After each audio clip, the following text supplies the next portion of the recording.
स्वागत है आपका हमारे चैनल पर। मैं हूं आपके साथ शिप्रा सैनी। महाराष्ट्र में आया सियासी तूफान अभी थमा नहीं है। शिवसेना के भीतर जो जंग चल रही है वो हर रोज सियासत और बयानबाजी के नए रंग दिखा रही है।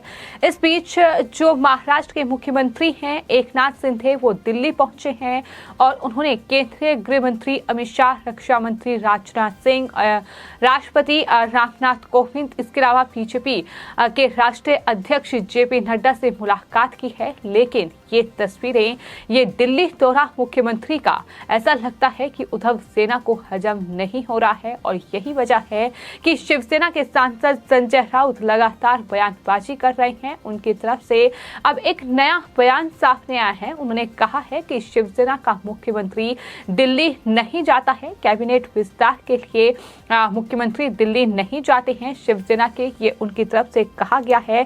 हालांकि इसके बाद अब संजय राउत मुश्किल में फंस चुके हैं क्योंकि सोशल मीडिया पर वो तमाम तस्वीरें अब वायरल हो चुकी है जिसमें मुख्यमंत्री जब उद्धव ठाकरे थे तब वो दिल्ली आए थे और दिल्ली आकर उन्होंने कांग्रेस पार्टी की अंतरिम अध्यक्ष सोनिया गांधी से मुलाकात की थी। क्योंकि सोनिया गांधी भी सरकार का हिस्सा थी, क्योंकि महाविकास आघाड़ी सरकार का गठन हुआ था, तो ऐसे में उन्होंने सोनिया गांधी से मुलाकात की थी और अब वो तस्वीर लगातार सोशल मीडिया पर वायरल हो रही है।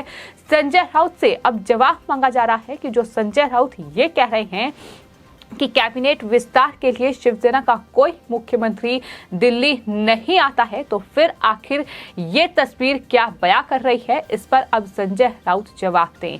आपको ये बता दें कि महाराष्ट्र में जब से सत्ता परिवर्तन हुआ है, एकनाथ शिंदे महाराष्ट्र में शिवसेना में बगावत कर मुख्यमंत्री बन चुके हैं, तो वहीं डिप्टी सीएम देवेंद्र फडणवीस बने हैं और एकनाथ शिंदे बीजेपी गठबंधन की वहां सरकार बन चुकी है। उसके बाद से लगातार संजय राउत के बयानबाजी का सिलसिला जारी है। अब संजय राउत ने एकनाथ शिंदे के दिल्ली दौरे पर निशाना साधा है और कहा है कि दरअसल एकनाथ शिंदे बीजेपी के मुख्यमंत्री हैं। वे कैबिनेट विस्तार की चर्चा करने के लिए दिल्ली गए हैं। वो दिल्ली में बैठे हैं, उनका हाई कमांड दिल्ली में है। शिवसेना का हाई कमांड मुंबई में है, महाराष्ट्र में है, मातोश्री में है। शिवसेना का हाई कमांड दिल्ली में नहीं है। दिल्लीश्वर की आशीर्वाद से ही एकनाथ शिंदे का हर अगला कदम आगे बढ़ता हुआ दिखाई दे रहा है। ये उनकी तरफ से तमाम बयानबाजी पत्रकारों से बातचीत करते हुए की गई है। उन्होंने साथ ही ये भी कहा है कि शिंदे गुट के 40 विधायक तन मन धन से बीजेपी में विलीन हो चुके हैं और कैबिनेट विस्तार के लिए शिवसेना का कोई सीएम दिल्ली नहीं जाता है। ये संजय राउत की ओर से बयानबाजी की गई है, जिसके बाद ये तस्वीरें लगातार सोशल मीडिया पर वायरल हो रही हैं, जिसमें उद्धव ठाकरे और उनके बेटे जो कि उद्धव सरकार में कैबिनेट मंत्री थे, पर्यावरण मंत्री थे, आदित्य ठाकरे, वो तस्वीर में नजर आ रही हैं कि किस तरह से उन्होंने दिल्ली का दौरा किया सोनिया गांधी के साथ। वो इन तस्वीरों में नजर आ रहे हैं। तो अब संजय राउत से जवाब मांगा जा रहा है। हालांकि नासिक में पत्रकारों से बातचीत करते हुए संजय राउत ने इस तरह से ये बीजेपी और एकनाथ शिंदे पर निशाना साधा है, उनके दिल्ली दौरे का जिक्र किया है।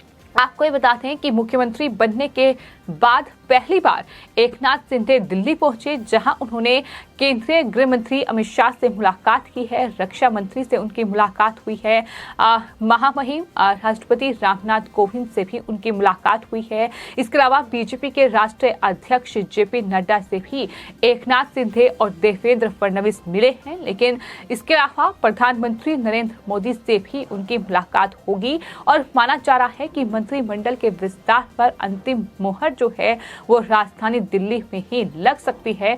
ये भी खबर सामने आ रही है और शायद यही वजह है कि इस तरह से संजय राउत बौखलाए हुए हैं। उनकी तरफ से दावा ये किया गया है कि अपने अस्तित्व को बचाए रखने के लिए शिंदे गुट के विधायक अपने आप को शिव सैनिक बता रहे हैं। अगर वे अपने आप को शिवसेना से जुड़ा नहीं बताएंगे तो उनका अस्तित्व खत्म हो जाएगा।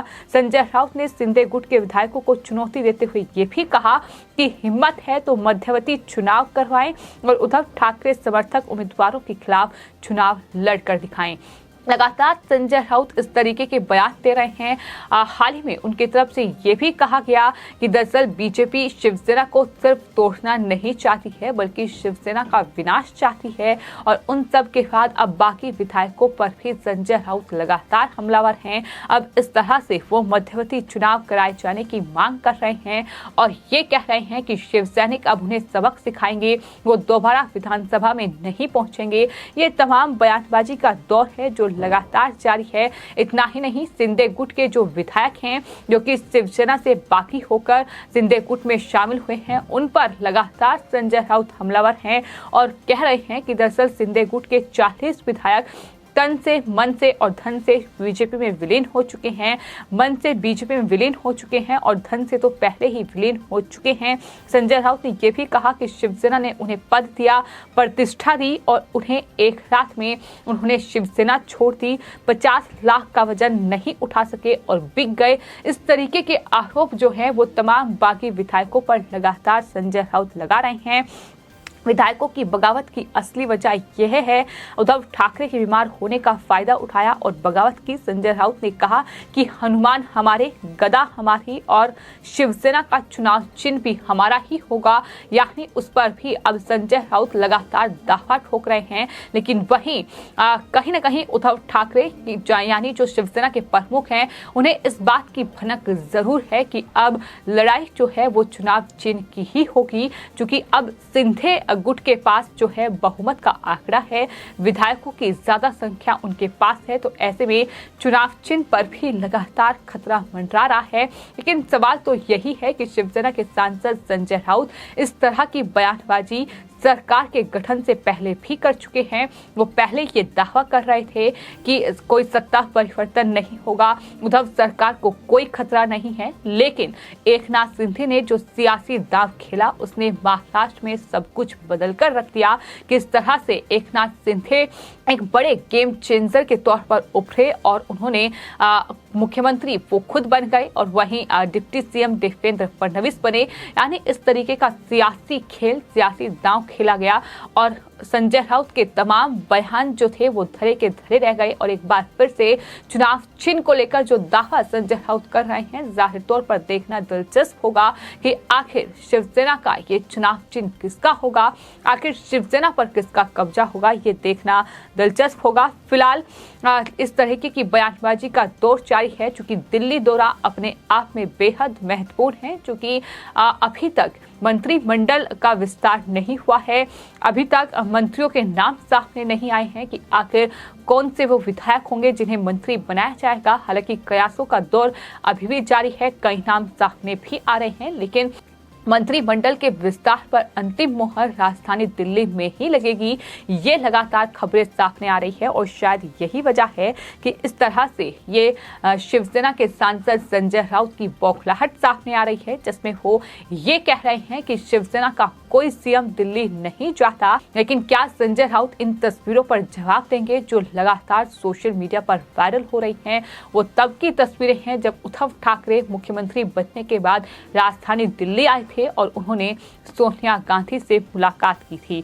तो सवाल यही है जो लगातार संजय राउत से पूछे जा रहे हैं। हालांकि इस दौरान संजय राउत ने ये कहा है कि दिल्ली की तानाशाही से शिवसेना लड़ती रहेगी। शिवसेना को तोड़ने की बीजेपी ने नई कोशिश की है, शिवसेना को नहीं तोड़ पाए तो विधायकों से को तोड़ दिया। इस तरीके से तमाम बयान जो हैं वो संजय राउत के सामने आ रहे हैं। लेकिन जिस तरह से अब ये तय हो चुका है कि महाराष्ट्र में सत्ता परिवर्तन हुआ है, एकनाथ शिंदे मुख्यमंत्री बने हैं और लगातार अब मंत्रिमंडल के विस्तार पर चर्चा हो रही है और अब दिल्ली का ये दौरा अपने आप में बेहद महत्वपूर्ण, जिसको लेकर संजय राउत भड़के हुए हैं। लेकिन वहीं संजय राउत की ये तमाम बयानबाजी, लेकिन इस दौरे को लेकर जो मुख्यमंत्री एकनाथ शिंदे ने इन तमाम नेताओं से मुलाकात की जानकारी दी है और जो ट्वीट किया है, उन्होंने लिखा है कि राज्य के कुछ मुद्दे को सुलझाने के लिए वो और फडणवीस दिल्ली आकर आज अमित शाह से मिले और उन्हें केंद्र की तरफ से हर संभव मदद का वादा भी अमित शाह की ओर से किया गया है। ये उनकी तरफ से ट्वीट है जो कि अमित शाह से मुलाकात के बाद उन्होंने तस्वीरें शेयर की हैं और ये तमाम बड़ी बातों का जिक्र किया है। तो फिलहाल राजधानी दिल्ली का 2 दिवसीय दौरा एकनाथ शिंदे और फडणवीस का के चलते संजय राउत की ये बयानबाजी देखने को मिली है, जिसमें वो न सिर्फ बीजेपी को घेर रहे हैं, उन पर आरोप लगा रहे हैं, बल्कि एकनाथ शिंदे को बीजेपी का मुख्यमंत्री करार दे रहे हैं। और इतना ही नहीं, शिवसेना के बाकी विधायकों को ये कह रहे हैं कि पैसों में वो बिक गए और ये तमाम आरोप उन पर लगाए गए हैं। तो जाहिर तौर पर ये शिवसेना की सिर्फ बौखलाहट है संजय राउत उद्धव ठाकरे की जो सामने आ रही है, क्योंकि फिलहाल शिवसेना का पुनर्निर्माण करने की बात जरूर उद्धव ठाकरे की ओर से की गई है, लेकिन सवाल तो यही है कि उद्धव ठाकरे एक बार फिर शिवसेना को आखिर कैसे बना पाएंगे, जब इतनी बड़ी तादाद में जो विधायक हैं वो फिलहाल बागी हो चुके हैं। फिलहाल आपकी इस पूरे मामले पर क्या राय है, हमें कमेंट बॉक्स में जरूर लिखें और चैनल को सब्सक्राइब करें। धन्यवाद।